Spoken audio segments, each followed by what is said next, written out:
Assalamualaikum warahmatullahi wabarakatuh. Ketemu lagi dengan saya Zara Komaria, konselor sekolah. Hari ini pada video ini, pada layanan ini saya ingin ngebahas tentang manajemen waktu. Manajemen waktu itu apa sih sesungguhnya? Oke, kita bahas tentang manajemen. Manajemen itu biasanya berhubungan erat dengan perencanaan, pengorganisasian, penempatan atau pengelolaan. Ingat ya, itu hanya manajemennya saja. Kalau kita gabungkan antara manajemen dan waktu, berarti perencanaan, pengelolaan, penempatan waktu yang sudah kalian miliki. Oke, sering terdengar kata-kata waktu adalah uang. Pepatah ya itu ya maksudnya. Di sini waktu adalah uang itu berarti uang itu menurut kalian berharga atau enggak? Berharga dong, karena dapat digunakan untuk segala macam hal ya. Di sini waktu kalian adalah uang. Oke, berarti waktu itu berharga. Jadi jangan sia-siakan waktu. Jadi apa yang kalian sudah miliki sekarang ini kalian manfaatkan dengan baik ya. Jangan sampai kalian menyesal di kemudian harinya.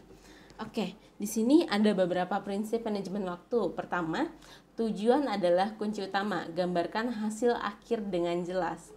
Kalian targetkan apa sih maunya, tujuan kalian apa.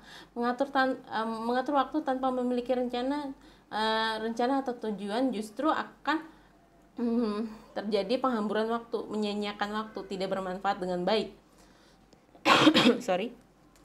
Pikirkan apa hasil akhir yang akan kalian dapatkan. Tujuannya, targetnya, apa yang ingin kalian dapatkan. Oke, prinsip selanjutnya, be flexible. Be fleksibel berarti kalian harus jadilah fleksibel. Hidup ini bukanlah seperti matematika 1 tambah 1 sama dengan 2. Namun terkadang mengharuskan kita menyiapkan plan A dan B. Jika kalian gagal di plan A, kalian harus dapat menggunakan langsung plan B. Jadi jangan terpaku atau jangan langsung ngedown. Misalnya di plan A kalian gagal, berarti kalian harus segera lakukan plan B. Jadi tidak kalian sia-siakan waktu yang kalian miliki.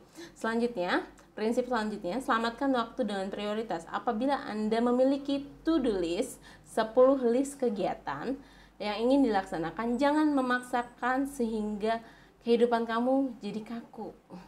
Ya. Jadi lakukan apa yang penting terlebih dahulu.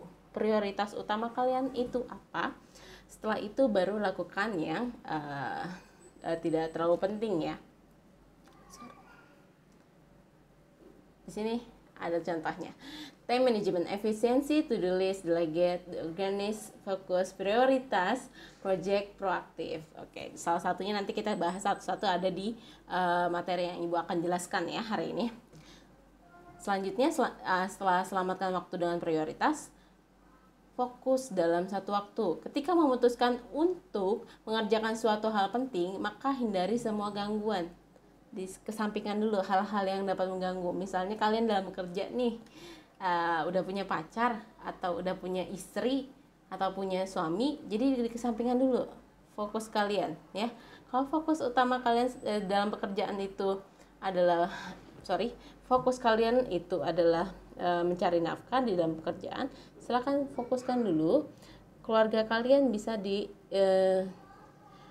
kalian temui nantinya kalau sudah bekerja. Kalian juga bekerja untuk pasti untuk keluarga kalian dong, bisa entah itu suami, orang tua atau istri sekalipun. Jadi lakukan yang fokus dulu, intinya fokus dalam satu waktu, ingat ya.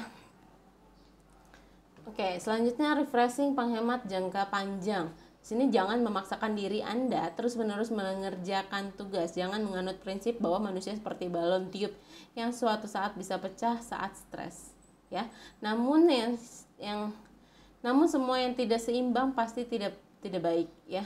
Kalau kalian tidak menyeimbangkan yang kalian miliki, seperti yang ada di gambar sebelah sini, kalian akan mengalami stres dan akan pecah suatu saat nanti seperti balon yang kalian tiup. Oke. Di sini selanjutnya prinsip multitasking. Gambaran mudahnya adalah istilah waktu kita menunggu, menyetir dalam perjalanan, atau bahkan ketika memenuhi call of nature, dalam arti ke kamar mandi, dengan membaca buku, mendengarkan kaset, ceramah, khotbah dan lain sebagainya dilakukan secara bersamaan, ya. misalnya pekerjaan. Biasanya yang bisa seperti ini seringnya ya, tidak menutup kemungkinan, seringnya itu perempuan. Biasanya coba kalian perhatikan, seorang ibu bisa sambil masak, bisa sambil nyapu. Itu prinsip multitasking yang digunakan seorang perempuan untuk menyelesaikan semua pekerjaannya dalam waktu yang cepat. Oke, prinsip selanjutnya maintenance balance, seimbangkan semuanya. Ingat, seimbangkan semuanya. Jadi jangan berat sebelah. Ya. Oke, selanjutnya dare to be assertive. Berani untuk bilang tidak. Kalau kalian rasa kalian tidak mampu atau kalian tidak bisa, silakan tolak ya dalam manajemen waktu.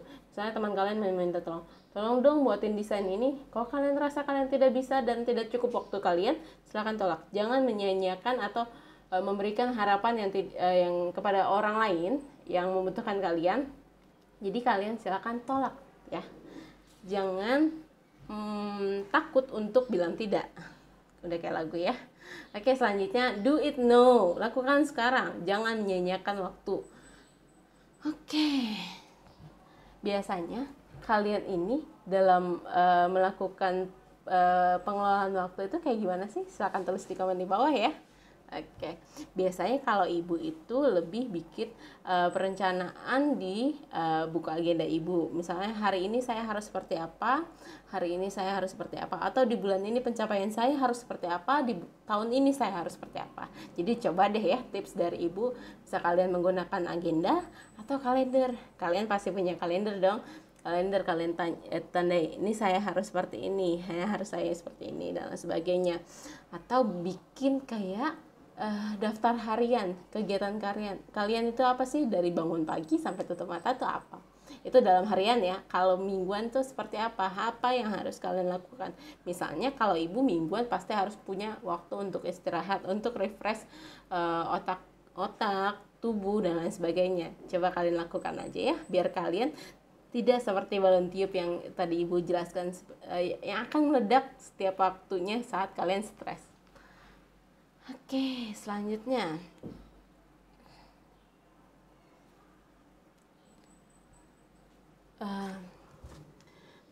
ingat ya, mengelola waktu itu penting untuk agar kalian tidak menyia-nyiakan waktu, tidak membuang waktu. Ingat, waktu adalah uang, sangat berharga, tidak akan terulang lagi.